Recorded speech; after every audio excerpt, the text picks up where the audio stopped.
At kasi may isa pang haka-haka ho dito, inutos ho ni Romualdez daw ito, na talagang tanggalin no si Pangulong Duterte para nga naman mahirapan manalo yung kanya mga senador, at pag nahirapang manalo yung mga senador niya, mas may pag-asa silang i-impeach si Vice President Sara Duterte, at pag na-impeach si VP Sara Duterte, hindi na siya makakatakbong 2028. Magkakaroon na ngayon ng pag-asa itong Romualdez na ito, kasi hanggang nandyan si VP Sara Duterte, mantakin mo 1% lang ata yung kung hindi ako nagkakamali, 1% lang ho yung sa survey ni Romualdez, di ba? Parang tanga lang, mas madami pa Gago! Hindi, sorry pero katotohanan So kailangan niya, the only way para may possibility manalo siya is ma-eliminate niya ang mga Duterte. Magandang araw sa inyo lahat. Ako po si Banat Bay, at eto na nga, mukhang makukontempt si Torre. Naku, palakpakan ho na kayo dyan. Alam nyo mga kababayan, ngayong araw na ito tuloy po ang hearing patungkol po sa pagkidnap sa ating dating Pangulong Duterte.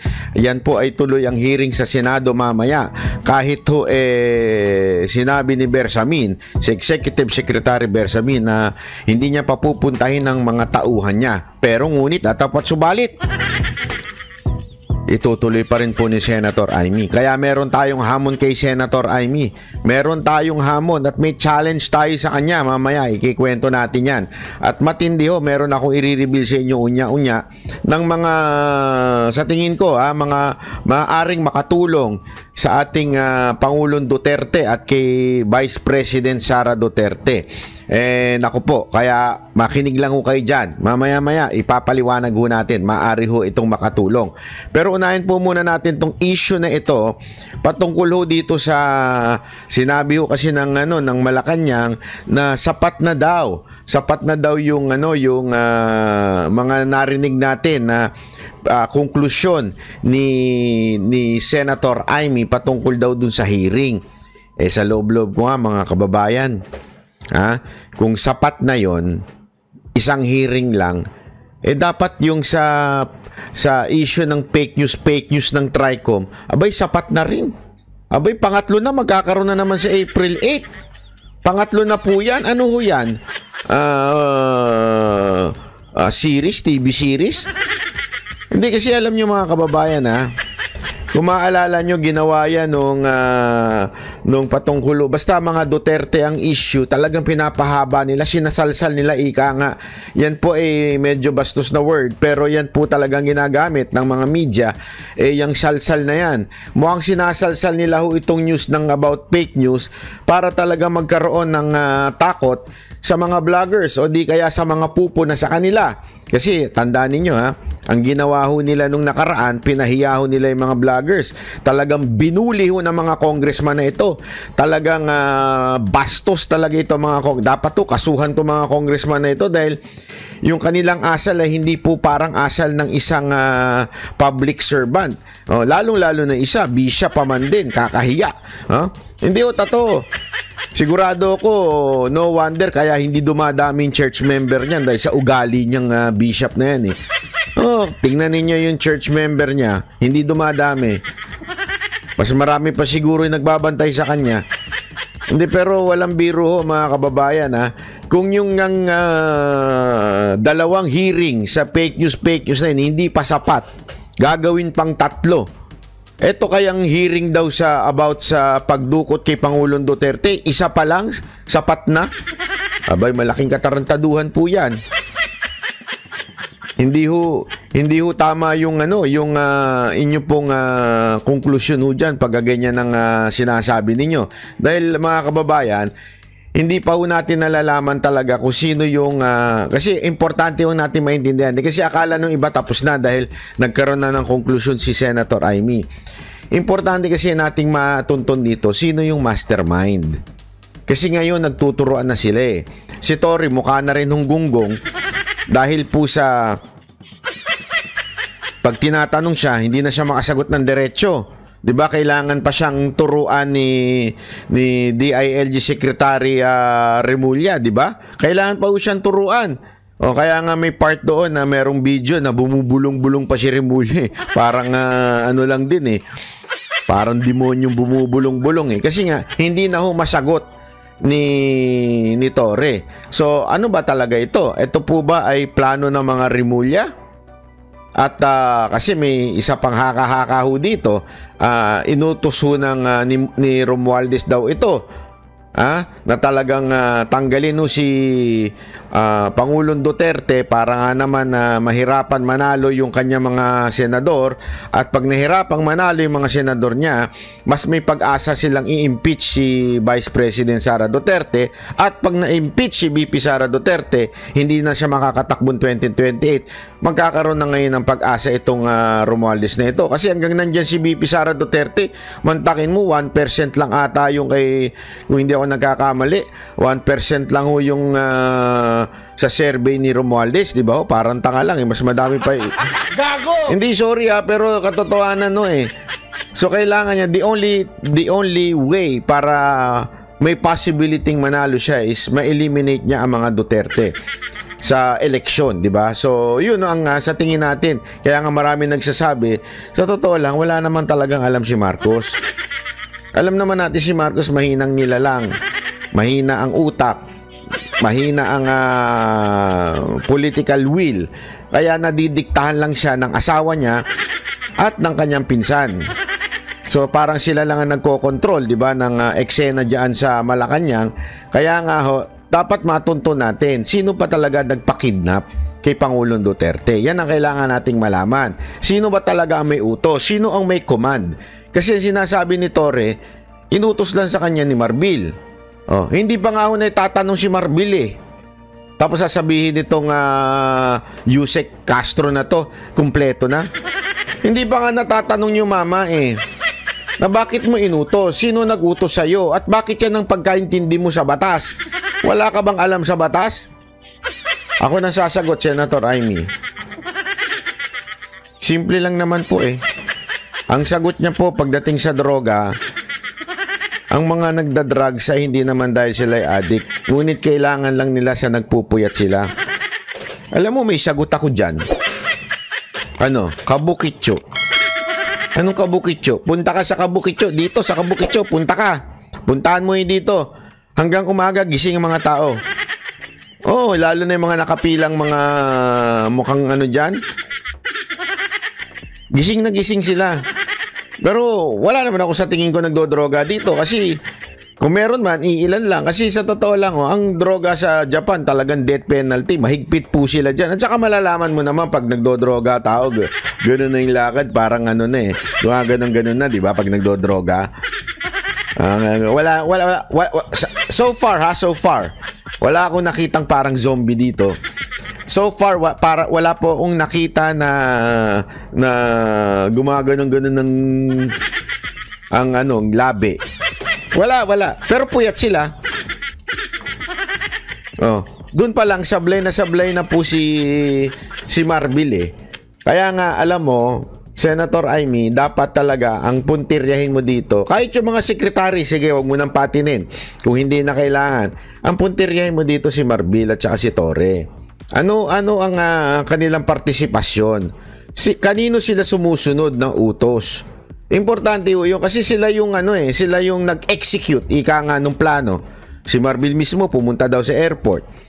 So sila yung nag-execute ng plano. Sinong nag-utos sa kanila? Importanteng maunawaan natin yan kasi the law doesn't says na dapat silang hulihin, dapat silang kunin. Ang batas sinasabi na dapat silang kunin at dalhin sa korte, local courts. Sino nag-utos sa kanilang dalhin doon sa Villamor, 'di ba? At sino rin nag-utos at sino yung kumuha ng eroplano? Hindi ho biro kumuha ng eroplano na ililipad mo ng Dubai. Hindi ho yan yung instant na sakay tayong taxi ganun. Punta tayong Dubai, hindi ho ganun yun. Ayan may preparasyon sa mga, siyempre sa tower, may preparasyon yan sa gasolina. Hindi naman yan yung tipong mabilis ang gasolinahan eh, di ba? Yan ay matinding preparasyon. Siyempre, kahit nga yung piloto, Pinaghanda ho yung piloto. Hindi naman pa pwedeng, ikaw na mag-ganon dito, palipad dito. 9 hours time babiyahe, papuntang Dubai. Hindi ho ganun yun. Talagang preparado yan. Sino nag-utos? Ang dami pa pong mga katanungan na dapat masagot nitong mga opisyal ng gobyerno. Kaya Claire Castro, sablay ka na naman. Oo, totoo, sablay ka na naman. Ang ganda nga ng sinabi siya ni Topacio eh. Sa totoo lang, napanood nyo yung isa sa mga sinabi ni Topacio. Nagpapasalamat din siya kay President Marcos dahil in-appoint niya si Claire Castro. Dahil kay Claire Castro, pagising sa umaga daw, meron tayong pinagtatawanan. Oo, alam mo, sabi ko sa inyo eh, pag matinong abogado, pinagtatawanan to si Claire Castro. Sobrang sablay ng logic niya. Sobrang sablay ng kanyang... sorry, this is the term. Okay? Ito yung sa tingin ng mga tao. Hindi ko sure kung totoo o hindi. Pero nakikita ko sa mga comments. Hindi ko lang alam kung totoo o hindi. Sabi nila, parang itong may tililing. Sabi nung mga nasa comments. Hindi ako sure kung totoo yun. Kayo ho umusga. Sa tingin nyo po ba si Yusek Claire Castro ay may tililing? Yes or no? Lagay nyo dyan sa comment sa baba. Kasi daw, yung logic niya talagang out of this world na logic. Ako, sa tingin ko, may utak naman siya. Sa tingin ko to honest opinion ko to. Sa tingin ko may utak naman siya. Kaya lang, mahirap talagang ipagtanggol ang gobyernong ito. Mahirap ipagtanggol si Marcos. Mahirap ang ginagawa ng gobyernong ito. Kaya nagmumukhang wala sa hulog. Nagmumukhang ob-ob yung siya. Dahil nga po, paano mo ipagbabaluktutin ng mali? Di ba? Magmumukha kang tanga. Pagka binaluktot mo, mali. Alam mo yon, kahit na alam mo, pula yan. Sasabihin, di ba, pula yan. May nakita kang color, pula yan. That's a fact. Pero sasabihin mo, hindi pula yan, maroon yan. Paano mo sabi maroon? Hindi, kasi it's a little bit darker than red. So maroon yan. Ang red kasi yung medyo malight-light eh. Alam mo yon? It's a fact. Red is red. Hindi mo pwedeng baguhin yan. Pero gagawa ka ng palusot, at yung palusot na yan, nagmumukha ka ng tanga. Kasi nga, you're trying to, lie para lang maano yung script mo. Yun ang problema kay Claire Castro. Ako naman, isa rin masasabi ko, ako nagpapasalamat din ako kay Marcos, palakpakan natin. Dahil kay Marcos, hindi kami nauubusan ng topic. Dahil si Claire Castro nga naman ay, sabi nga niba, wag nang patulan. Okay lang, masarap magtawa-tawa. Minsan din nakakatawa ding tumawa di ba? Magkaroon ng lighter side. Kasi dati, corny. Wala. Lahat ng mga vlogger niya, medyo not interesting. Di ba? Dumausdos na nga lahat ng vlogger niya. Yung iba, nagbaligtaran na Kasi nga, hindi ito wala po akong pinaparinggan o sino man. Maraming ang vlogger na itong si BBM dahil walang gana sa kampo nila, bumaligtad na lang. Not out of principle, but because they need views. May kilala ako dyan. Hindi ko na sasabihin ko sino. Hindi sila nanindigan, kaya sila ngayon nag-a-announce na nabudol daw sila. Kasi sa totoo lang, wala na nanonood pag Marcos ang inilalagay mo. Tingnan mo yung mga vlogger sila. Nga na. As in nga. Wala na ho. Alam mo, kaya diyan mo malalaman umaasenso yung buhay ng mga vloggers na mga tanso. Pero wala naman silang views. Doon mo malalaman talaga na they're paid. Di ba? Totoo naman. Yun ang ang siste. Pakinggan natin itong report na to about the second hearing. Tuloy pa rin ang pagdinig ng Senado bukas sa usapin ng pag-aresto mamaya yan, mamaya. Rodrigo Duterte. Dumating man o hindi ang mga inimbitahang opisyal ng pamahalaan. Sa inilabas sa pahayag ng Senate Committee on Foreign Relations Chairperson Amy Marcos, ngayong araw, sinabi nito na mahalagang malinawan ang ilang punto at issue sa umano'y legalidad ng ginawang pagsuko sa dating Pangulo sa International Criminal Court o ICC. Nanindigan din ito na hindi sapat ang mga dahilan na ibinigay ng Malacanang upang tanggihan ang imbitasyon ng Senado. Ibinahagi niyang mahalaga. Ayan ha. Eto, ang linaw ng kanyang stand dito, hindi sapat ang binigay na dahilan ng Malacanang. So, if that is the case, Senator Amy, na sinasabi mong hindi sapat yung dahilan ng Malacanang, you have to do something about this. Hindi pa pwedeng tatanggapin mo na lang. Baka naman takot ka sa kapatid mo kasi napagsabihan ka ng kapatid mo. Pero ako, naniniwala pa rin ako. I'm giving you the benefit of the doubt that you would do the right thing. Akin nga ganito eh. I challenge you, Senator Amy. I challenge you, and sigurado ako kahit yung ibang mga Pilipino, yan din ang nasa isip nila. We also, kasi yung ginawa po ni Torre, nakita po nating lahat yan. No one can deny na ginawa niya yun kasi nasa video. Pwede niyang ituro ng ituro yung kanyang boss na si Marbil, na may pasimuno, nag-utos. But yung nasa video, fact na po yun. Ibig sabihin po, hindi mo na pwedeng i-erase yun. Nandyan na po sa video yun. And alam mong may kalabisan. Humihingi ng abogado, hindi binigay. Yun na lang kamag-anak, hindi rin ibinigay. Yung dalin sa korte, hindi rin sinunod. At yan po ay documented with video, with audio. So hindi na natin kailangan tumingin pa sa iba. At sinabi mo sa iyong konklusyon, hindi pala konklusyon, parang unang report, sinabi mo na mali o walang legal na ginawa. Ibig sabihin, illegal po. So dapat, I challenge you, i-contempt mo si Torre. Alam mo, pag kinontempt mo si Torre, kaya nga ang title ko dito is Torre mako-contempt na. Pag si Torre kinontempt mo, maybe, ito ano ko lang ho ito maybe the Duterte supporter would consider you. Kasi ngayon, lahat na sinasabi mo, ano lang, daldal lang, ika nga, ano lang siya, puro daldal ka lang, puro ka lang pabida. Alam naman po kasi natin alam naman po natin na talagang ang alyansa ng mga ni Marcos ay sinking boat na o pabagsak na, ika nga, palubog na po yung bangka, kaya tumalong ka na. Yan ang ginawa mo Hindi ka nag-resign para umalis. Hindi ka umalis diyan para kunwari hindi na mahirapan yung alyansa. Hindi. Nakikita mo. Alam niyo ito mga kababayan matalino po kasi ito si Senator Amy. Tuso ho itong alin to Kaya sigurado ako nakikita niya na palubog na yung kinabibilangan niyang grupo. Kasi sasabihin niya, hindi, simula pa lang independent na ako. Ano simula pa lang independent? Sumama ka pa sa rally ng alyansa, independent ka na. Oo, maybe in papers, independent ka. Di ba? Sa dokumento, independent na nakalagay doon. Di ba? Sinagmit mo nung nag-file ka ng candidacy. Pero, sumasama ka pa. In-announce ka pa ng kapatid mo. Sa madaling salita, gusto mo yung makinarya ng gobyerno. Kaya ka nandun.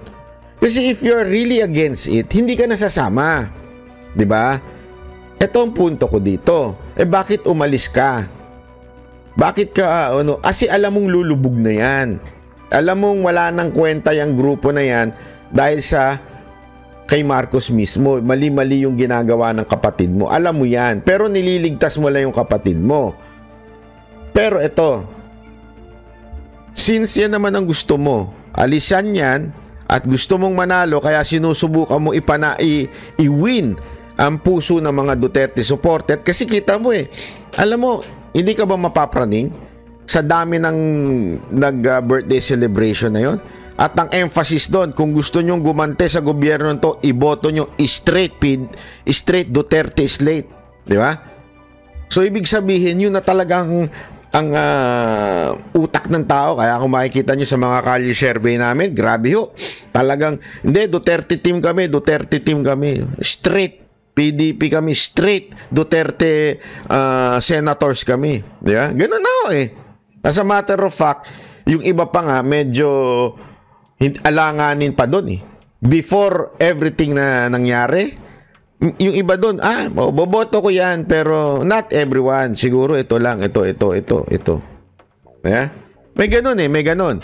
Pero nung ginawa niya yan, alam mong ngayon, straight na. Duterte ang boboto. Ngayon, dahil palubog ng alyansa, tumalong ka na at gusto mong sumiksik dito. That's the truth. Even if you keep on denying it, yan ang logical reason kung bakit mo ginagawa yung ginagawa mo. Ngayon, I'm giving you a tip, a challenge, advice, unsolicited advice. Kung gusto mo talagang ma-win ang mga Duterte supporter, i-contempt mo yung mga hindi a-attend. I-contempt mo, lalong-lalo na si Torre. Kasi si Torre talaga mainit ang ulo ng mga Duterte supporter dyan. Yan ang pinaka-bastos, pinaka-gago na general ng Pilipinas. Yan po talaga diyan po talaga galit na galit ang Pilipino dahil napaka-bastos niyang tao na yan. I-contempt mo, tingnan mo kung ano mangyayari. Ako ito sa tingin ko, you would win the Duterte supporter pag ikinontempt mo yan. Sampulan mo. Kasi mali-mali eh. Nagsisinungaling eh. On the spot, nagsisinungaling sa'yo. Ba't hindi mo i-contempt? Sa kamera nga eh. O pag hindi kayo nag-sorry, contempt kayo. Ganon. Kung hindi kayo na gano'n, paiiyakin pa yung babae. Ganyan katarantado yung mga congressman na yan eh. Talagang, sabi ko nga, wala talaga eh. Demonyo. Na nag-aanyong makadiyos pero demonyo naman. Hindi ko sinabing maging ito nga tanga lang eh. Yung salitang tanga lang ginagawa na nilang issue. 'Di ba? Pag hindi nag-sorry, contempt. O ikaw, yan hindi lang tanga. Iyan ay lantarang pagsisinungaling. Sinabi mo yan, lantarang hindi sumunod sa batas. Ibig sabihin, may ginawang illegal kasi hindi sumunod sa batas eh. Tapos hindi mo i-contempt. Ngayon naglalakas loob na hindi pupunta. Kung hindi nagpunta, isubpina mo. Tulad ng ginagawa nila sa mga vloggers. Nananakot sila. Baka hindi kayo pupunta, subpina kayo. Pag contempt na kayo. Ganyan-ganyan pa yung mga hayop na mga congressman na yan eh. Akala mo talagang Panginoon ng bansang Pilipinas eh. Hindi, akala mo talaga yung mga congressman natin, sila ang Panginoon sa Pilipinas eh. Di ba? O ikaw, Senator Amy, puro ka daldal? Puro ka pabida? Ito, bibigyan kita ng tip. Baka makumbinsin mo pa mga Duterte supporter kung ipakukulong mo si Torre. Di ba? Ano sa tingin nyo mga kababayan? I-comment nyo lang. Babasahin natin yan ha. Tuloy. Ang presensya ng mga opisyal ng gobyerno sa pagdinig upang magbigay linaw sa mga isyung na unang lumitaw at masagot ang mga katanungan mula sa nakaraang pagdinig. Ayan. Alam nyo mga kababayan, yan ang inaasahan natin ha. Yang hearing na yan, aabangan natin yan mamaya. Talagang dapat sumagot sila na maayos. Yung hindi nagsisinungaling. At pag hindi sila nagpunta, hindi mo dapat sila tantanan, Senator Amy. Dito namin makikita kung maninindigan ka. Dito na makikita kung talagang totoo ka ba. Kung palulusutin mo lang itong palusot nila Bersamin, wala ka palang kwenta. Yan ang katotohanan. Wala kang kwentang senador.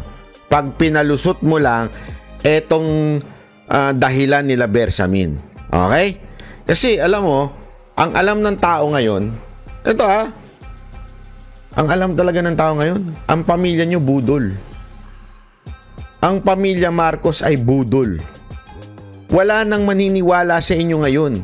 Yan ang siste. Kaya nga mantakin mo, presidente yung kapatid mo, dumausdos sa ratings. Fact po yun. Scientific po yun. Hindi po yung survey na pagmamayari ng politiko. Fact po yun na talagang ayaw na sa pamilya ninyo. Damay-damay kayo kasi budol kayo. Hindi yan ang katotohanan. Ang Marcos equals to budol. Lahat na sinasabi ni Marcos ay budol, kasinungalingan. Lahat na sinasabi niya, kabaligtaran ng ginagawa niya. Yan ang mga Marcos. Yan ang alam ng taong bayan. Yung pamilya Marcos ay budol. Okay? Pero alam mo, ngayon meron akong i-introduce sa inyo na pamilya na sa tingin ko may malaking magagawa para po sa ating presidente na si Duterte at kay Vice President Sara Duterte. Alam mo kung sino itong pamilya na ito? Ito, yan.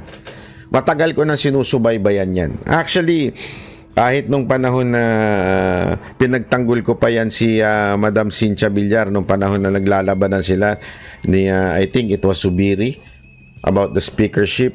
Sabi ko na mas ito si Madam. Hindi, kasi alam nyo, itong mga Villar talaga, sila po talaga ay sumusuporta sa mga Duterte ever since. Alam nyo, si Pangulong Duterte ay napakatalinong tao niyan. Nung una, ako aminado ako, nung nilagay na sekretary sa DPWH itong si Senator Mark Villar, kahit ako medyo siyempre alam naman natin, di ba? May dumudungi sa pangalan ng mga Villar. Napa-question ako doon, parang alam mo yun. Pero nagtiwala ako kasi kay Pangulong Duterte. Alam ni Pangulong Duterte na ang pinaka masasabi nating hinuhut-hutan ng mga congressman, ng mga senador ay walang iba kung hindi ang DPWH. Alam natin yan. Isa yan sa pinakakurap na departamento ng gobyerno. Diba? Yan o isa sa pinakakurap. O kung hindi man sila ang pinakakurap, diba? Yan po talaga. Yung mantakin mo yung kalsada nga, hindi pa sira, sisirain na para may pera na naman. Yung tulay na wala namang tubig, nilagyan ng tulay. Lahat po ng korupsyon nandyan, rock netting, kung ano-ano pa. Di ba? Yan po talaga ang pinakamatinding korap na departamento. Pero bakit niya nilagay si Senator Mark Villar? Kung alam mong yan ang pinakakorap na departamento ng pamahalaan mo, ikaw si Duterte, alam mo yan ang pinakapinaghuhut-hutan ng pera. At alam natin na mahigpit si Pangulong Duterte pagdating sa korupsyon. 'Di ba? Matindi si Pangulong Duterte, sabi niya nga, 'di ba? Bulong-bulungan lang, you're out. Pero bakit niya inilagay ang isang Senator Mark Villar? Kasi may tiwala ho siya sa mga Villar. And in fairness naman po sa ginawa ho ni Mark Villar, grabe ho ang build.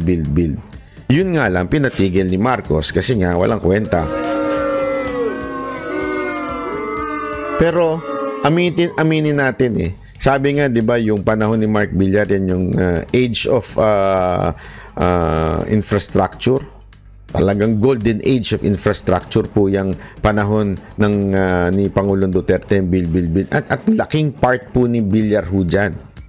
Kaya nga itong mga statement nila to, tulad nito ni dating Senator Manny Villar, former Senate President, "It was my hope that former President Rodrigo Duterte would have an opportunity in defend himself in our courts under the protection of our country's rule."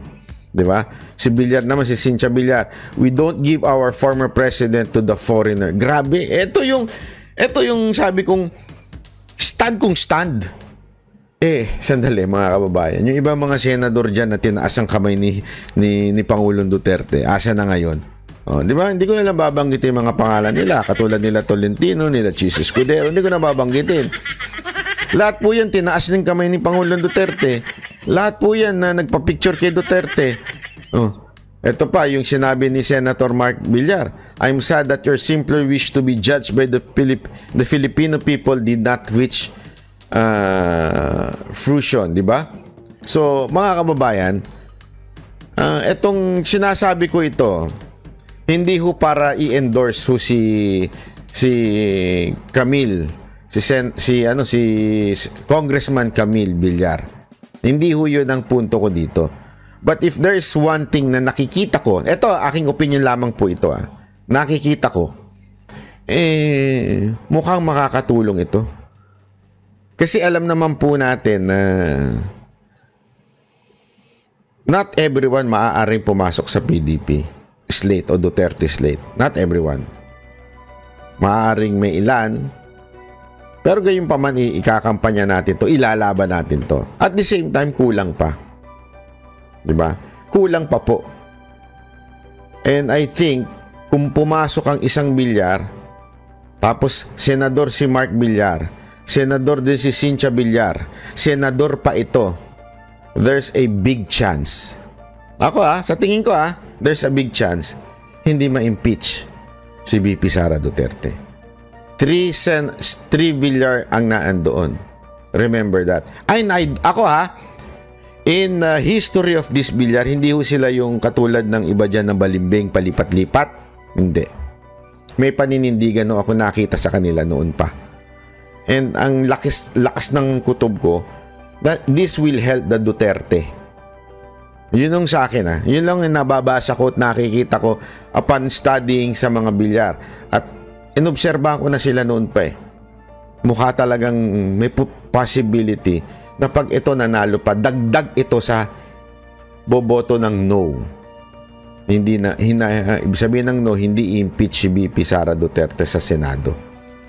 And I think in the proper time, malaking tulong nito pag ito'y tumakbo si VP Sara Duterte sa pagkapangulo. Hindi. Again I am not campaigning for Senator or for Congresswoman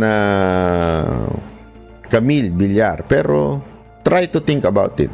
I'm not convincing you to vote. Try to think about it, and most especially mag-research po tayo. I-research po natin ito. Tingnan natin ang kanilang mga track record kung ano ba talaga ang ginawa nito sa mga Duterte at kung anong suporta ang ginawa. Although sabi nga ni iba, alyansa pa rin daw to si Camille Villar. Yes. Pero this past few days after this statement, itong mga statement ng mga pamilya niya, hindi na ako kasama si Villar doon.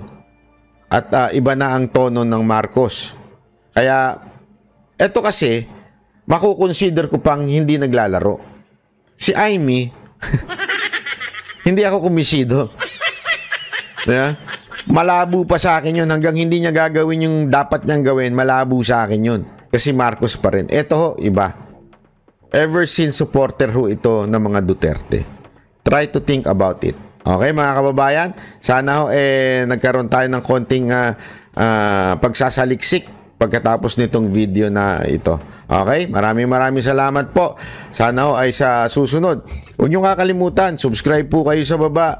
Click the notification bell at kung maaari lamang po magpa-member na rin po kayo sa channel na ito kasi malaking bagay yung suporta ninyo sa channel na ito para kami ay maging patuloy na maging independent. Kasi sa totoo lang naman mas mabuti nang dito kumikita sa YouTube. Wala kaming pinagkakautangang politiko. Ang kita ng sahod namin sa YouTube, yung pag may membership ninyo, dyan kami kumikita. Ibig sabihin, ng utang na loob namin sa taong bayan, hindi sa mga politiko. Yun po. Okay, maraming salamat po.